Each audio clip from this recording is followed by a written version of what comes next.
Có bao giờ bạn tự hỏi tại sao dù bạn có tài năng, nỗ lực không ngừng, bạn vẫn luôn bị đè nén, bị bỏ lại phía sau trong một xã hội đầy cạnh tranh này? Liệu rằng sự nhân từ và yếu mềm có thực sự giúp bạn sống sót và phát triển?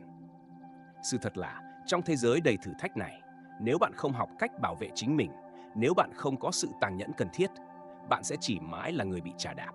Khi cơ hội đến, nó chỉ dành cho những người mạnh mẽ, kiên quyết. Không phải ai cũng có khả năng tôn trọng bạn, không phải ai cũng nhìn thấy giá trị của bạn ngay từ đầu.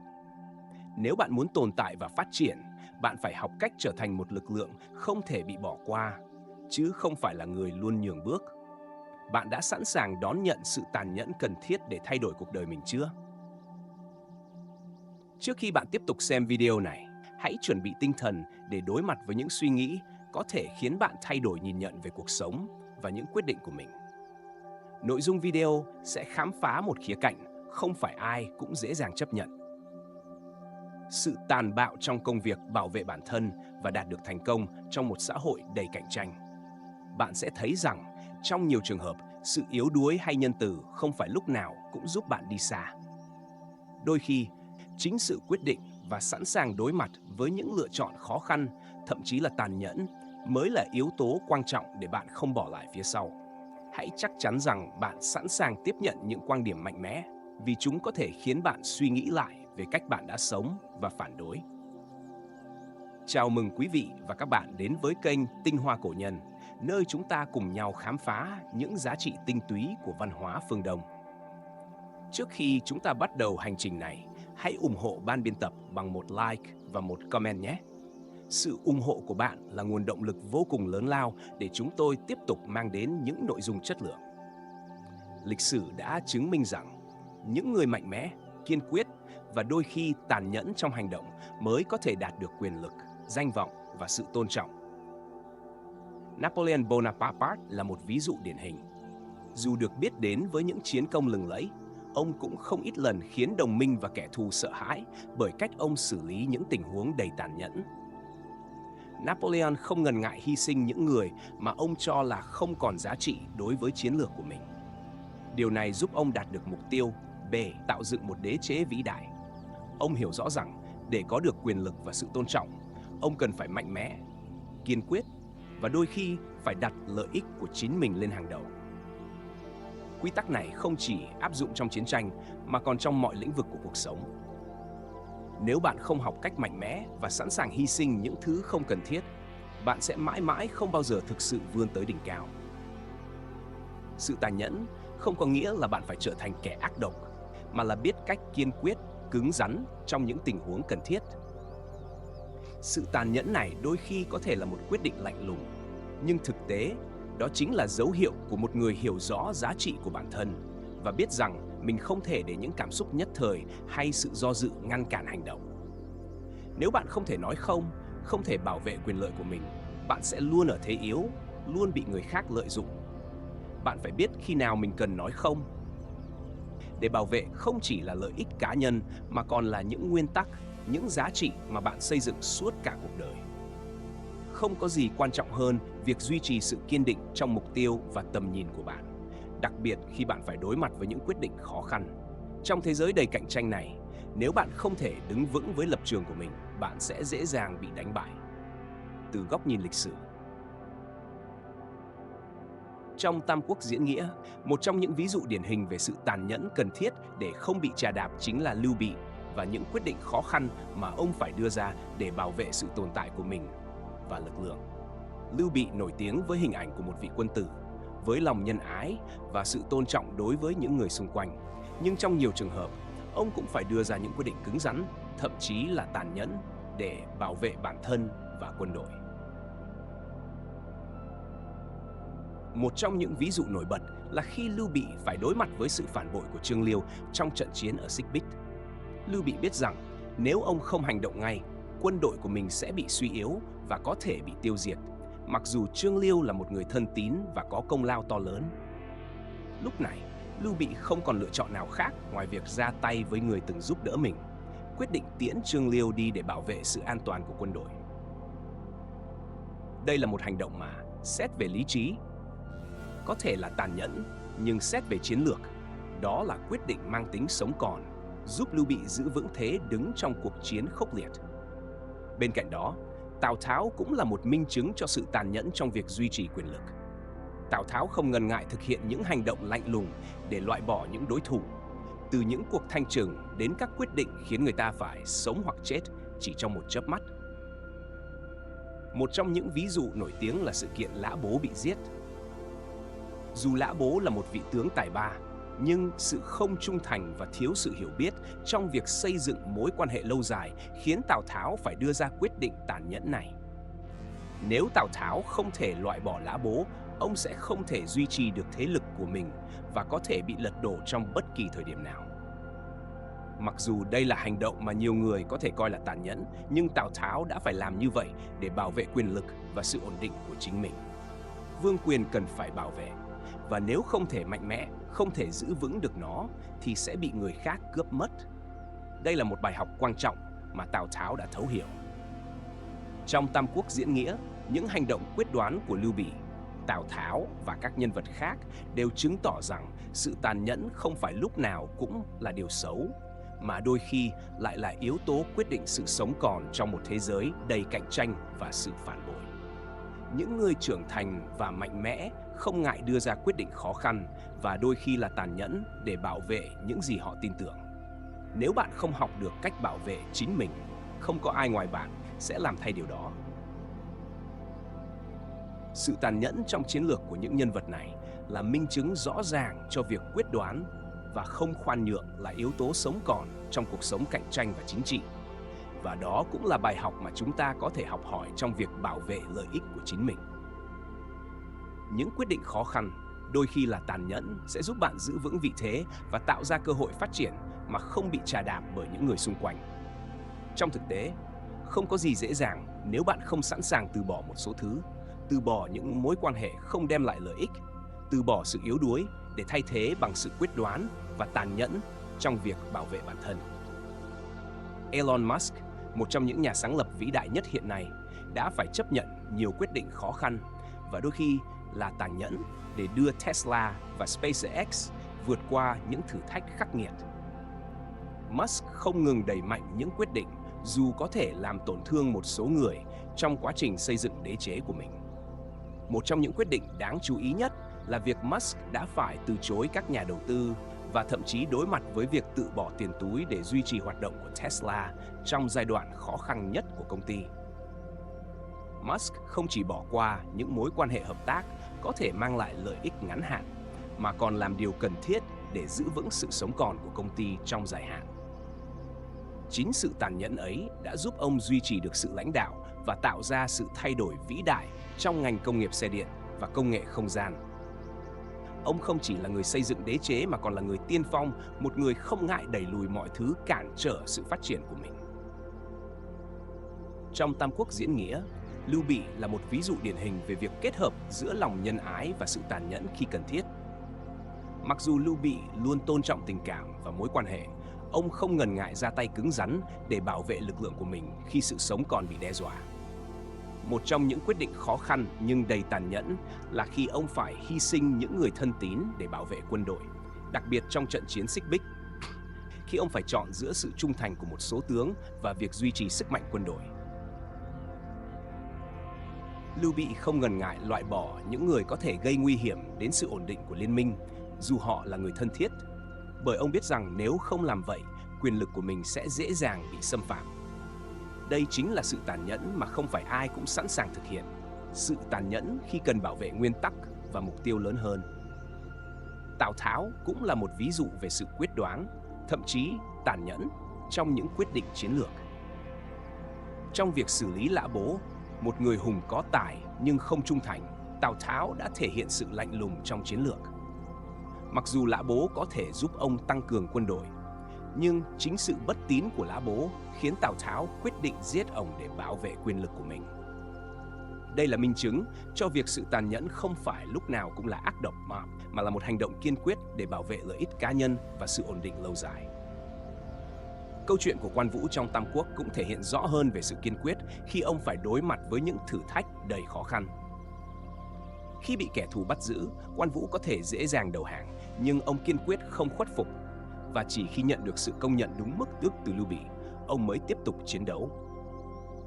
Quan Vũ không cho phép bản thân chịu thua vì bất cứ lý do gì, và chính sự kiên định này giúp ông trở thành một hình mẫu về lòng trung thành và sức mạnh trong chiến đấu. Nhưng sự kiên định đó không chỉ là sự trung thành mù quáng, mà là sự kiên quyết bảo vệ giá trị mà ông tin tưởng, thậm chí nếu phải đối mặt với cái chết. Trong thực tế, bạn sẽ không thể đạt được bất kỳ thành công lớn nào nếu không biết nói không khi cần thiết.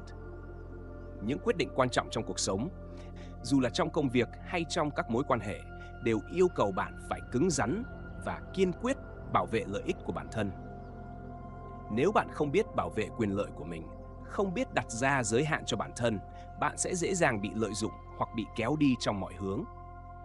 Cũng như trong chiến tranh, khi một tướng lĩnh không có khả năng bảo vệ quân đội của mình, quân đội đó sẽ bị tiêu diệt. Sự tàn nhẫn ở đây không phải là sự lạnh lùng vô cảm, mà là sự quyết đoán trong những khoảnh khắc quan trọng để giữ vững lập trường và tầm nhìn chiến lược. Sự tàn nhẫn không có nghĩa là bạn phải trở thành kẻ ác độc, mà là biết cách kiên quyết, cứng rắn trong những tình huống cần thiết. Điều này có thể không dễ dàng chấp nhận đối với nhiều người, nhưng đó chính là bản chất của sự trưởng thành. Trong cuộc sống, có những lúc bạn buộc phải đưa ra quyết định mà không có chỗ cho sự mềm yếu hay do dự.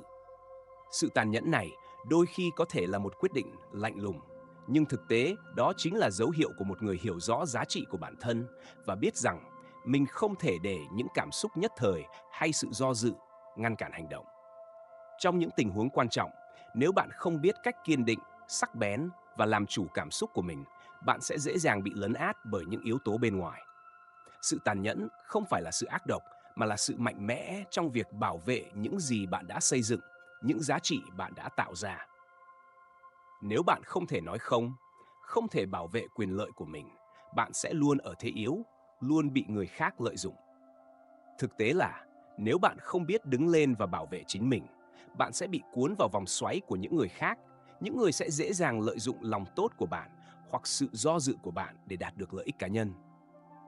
Trong môi trường đầy cạnh tranh này, nếu bạn không biết đặt ra ranh giới rõ ràng và từ chối những yêu cầu vô lý, bạn sẽ không bao giờ có thể đạt được những mục tiêu lớn lao. Người trưởng thành hiểu rằng sự từ chối chính là sự bảo vệ cho bản thân và các giá trị cốt lõi của họ. Vì nếu không bảo vệ được quyền lợi và sự tự tôn, bạn sẽ trở thành đối tượng bị chà đạp bởi mọi thứ xung quanh. Bạn phải biết khi nào mình cần nói không để bảo vệ không chỉ là lợi ích cá nhân mà còn là những nguyên tắc, những giá trị mà bạn xây dựng suốt cả cuộc đời. Cuộc sống không phải là một chuỗi các sự kiện mà bạn phải chấp nhận bất cứ điều gì đến với mình. Mỗi quyết định bạn đưa ra, mỗi lựa chọn bạn thực hiện sẽ phản ánh giá trị và nguyên tắc sống của bạn. Nếu bạn không có những nguyên tắc vững chắc và không dám bảo vệ chúng, thì bạn sẽ trở thành một người dễ bị xô đẩy, dễ bị tha hóa bởi những yếu tố bên ngoài. Vị thế và uy tín của bạn không được xây dựng trên sự dễ dãi, mà được xây dựng từ khả năng kiên quyết nói không khi cần thiết. Không có gì quan trọng hơn việc duy trì sự kiên định trong mục tiêu và tầm nhìn của bạn, đặc biệt khi bạn phải đối mặt với những quyết định khó khăn. Cuộc sống sẽ không cho bạn cơ hội thứ hai để thay đổi những quyết định quan trọng. Chính những lúc bạn phải lựa chọn giữa sự đúng đắn và sự dễ dàng sẽ quyết định xem bạn là người mạnh mẽ hay yếu đuối. Nếu bạn không đứng vững trong những lúc khó khăn, nếu bạn không dám đối diện với sự thật rằng không phải lúc nào cũng có thể làm hài lòng mọi người, thì bạn sẽ dễ dàng bị đánh bại. Những người trưởng thành hiểu rằng sự tàn nhẫn trong những tình huống như vậy là một biểu hiện của sự bảo vệ bản thân và sự tự trọng. Trong thế giới đầy cạnh tranh này, nếu bạn không thể đứng vững với lập trường của mình, bạn sẽ dễ dàng bị đánh bại. Những người không kiên định sẽ dễ dàng bị lấn át, thậm chí bị bỏ qua. Trong công việc, trong cuộc sống hay trong các mối quan hệ, người không biết bảo vệ mình sẽ chỉ mãi là người bị xếp sau, không bao giờ được tôn trọng thực sự. Mỗi lần bạn từ chối một điều gì đó, mỗi lần bạn kiên quyết nói không với những điều sai trái, bạn đang khẳng định rằng bạn xứng đáng được đối xử tốt hơn. Khi bạn không sợ nói không, bạn sẽ nhận được sự tôn trọng từ người khác, bởi họ sẽ thấy rằng bạn là người có nguyên tắc, có sự mạnh mẽ để bảo vệ quyền lợi của mình và không bao giờ dễ dàng chịu thua. Cuộc sống này không phải lúc nào cũng dễ dàng, và những người trưởng thành là những người biết làm chủ được cảm xúc, làm chủ được hành động của mình. Không bao giờ để sự yếu đuối hay lòng tốt thái quá làm mất đi những cơ hội quan trọng. Sự tàn nhẫn chính là khả năng bảo vệ bản thân và những nguyên tắc của mình để không bị cuốn đi bởi những sóng gió cuộc đời. Khi bạn biết cách kiên quyết, bạn sẽ không bao giờ bị chà đạp, bạn sẽ xây dựng được một cuộc sống bạn thực sự xứng đáng có. Hãy nhớ, tình cảm không thể tồn tại trong thế giới cạnh tranh, và chỉ khi bạn học được cách trở nên tàn nhẫn trong những quyết định quan trọng, bạn mới có thể bảo vệ được những gì bạn đã xây dựng. Trong một thế giới mà sự cạnh tranh là không thể tránh khỏi, mỗi người đều phải tự đứng lên bảo vệ lợi ích của mình. Nếu không, bạn sẽ bị những người khác đè bẹp.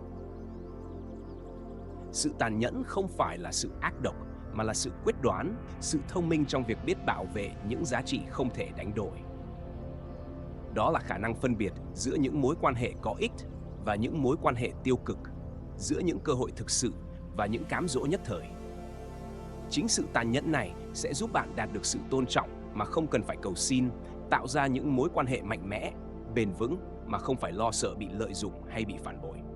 Một trong những sai lầm lớn nhất mà nhiều người mắc phải trong cuộc sống là quá dễ dàng giao phó niềm tin và quyền lợi của mình cho người khác.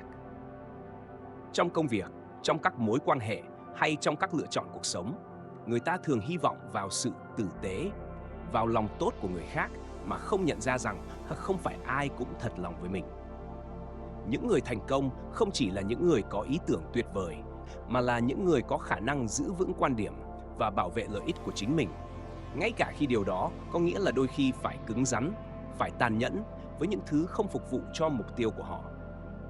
Tàn nhẫn trong việc từ chối những cơ hội không thực sự phù hợp với giá trị của bạn, từ chối những mối quan hệ không lành mạnh và từ chối sự yếu đuối là cách duy nhất để bạn có thể tiếp tục tiến lên. Hãy nghĩ về những người như Steve Jobs hoặc Elon Musk. Họ không chỉ là những người đổi mới công nghệ, mà còn là những người sẵn sàng đứng lên chống lại tất cả để bảo vệ những ý tưởng của mình. Steve Jobs, với sự kiên quyết và đôi khi có phần tàn nhẫn trong các quyết định quản lý và lãnh đạo, đã xây dựng Apple từ một công ty có nguy cơ phá sản thành một trong những thương hiệu mạnh nhất thế giới. Trong quá trình đó, ông đã phải đưa ra những quyết định khó khăn và thậm chí loại bỏ những người có thể cản trở sự phát triển của công ty. Ông không sợ đụng phải sự phản đối và không bao giờ từ bỏ mục tiêu của mình. Elon Musk cũng vậy, một người sẵn sàng bỏ tiền túi để cứu lấy Tesla và SpaceX khi cả hai công ty này đối mặt với nguy cơ phá sản.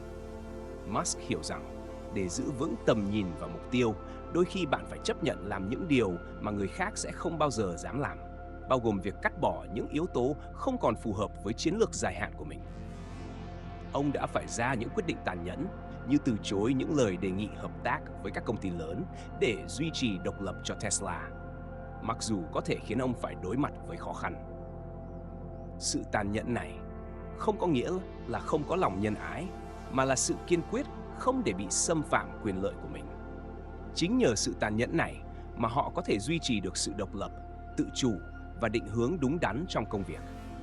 Bạn cần hiểu rằng, nếu bạn không biết cách bảo vệ chính mình, thế giới sẽ không làm thay bạn. Những kẻ mạnh mẽ, những người có khả năng kiên quyết và bảo vệ lợi ích của mình sẽ luôn tạo được sự tôn trọng, thậm chí từ những người xung quanh.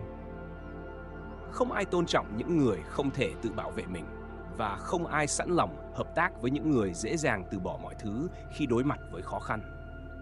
Chỉ khi bạn học được cách nói không một cách mạnh mẽ, không sợ sự từ chối, bạn mới có thể duy trì được những gì thực sự quan trọng. Bạn sẽ không bao giờ đạt được những mục tiêu lớn nếu bạn không có khả năng từ chối những cám dỗ, những yếu tố không cần thiết. Cuộc sống không phải là nơi cho phép bạn luôn mềm yếu và dễ dàng bị người khác lấn át. Bạn phải học cách kiên quyết, cứng rắn và đôi khi tàn nhẫn trong những quyết định quan trọng để bảo vệ những gì bạn đã vất vả xây dựng. Kết quả là, sự tàn nhẫn không phải là sự hủy hoại, mà là một công cụ mạnh mẽ để bạn duy trì quyền lực, vị thế và sự tôn trọng trong một thế giới đầy cạnh tranh này. Bạn không cần phải trở thành một người xấu để mạnh mẽ, chỉ cần bạn biết khi nào cần cứng rắn và kiên quyết, khi nào cần bảo vệ lợi ích của mình và khi nào cần để tình cảm qua một bên để đưa ra quyết định sáng suốt. Khi bạn làm được điều này, bạn sẽ không bao giờ phải lo sợ bị trà đạp và bạn sẽ đạt được sự tôn trọng thực sự mà bạn xứng đáng có.